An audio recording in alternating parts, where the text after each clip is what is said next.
Speedboat dua nona patah dan tenggelam di perairan Dusun Samala, Seram bagian barat. Speedboat dua nona asal Tahalupu dilaporkan tenggelam di perairan Dusun Samala, Desa Luhutuban, Kecamatan Kepulauan Manipa, Kabupaten Seram bagian barat. Insiden ini terjadi pada Jumat 3 Januari 2025 sekitar pukul 10 waktu Indonesia Timur. Menurut informasi warga setempat, speedboat tersebut sedang dalam perjalanan dari Pulau Manipa menuju Pelabuhan Tahuku di Kecamatan Lehitu, Maluku Tengah, dengan ditumpangi sejumlah penumpang hingga anak kecil.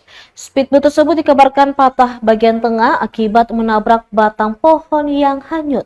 Warga setempat yang melihat kejadian itu langsung bergegas menyelamatkan sejumlah penumpang dengan menggunakan beberapa longboat milik warga setempat.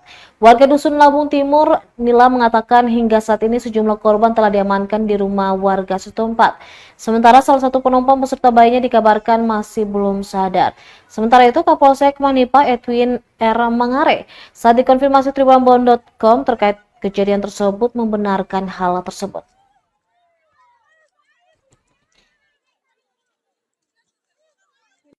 Kasihan. Nah, laki-laki wah kasihan wah susah dia kasihan Download Tribun X sekarang, menghadirkan lokal menjadi Indonesia.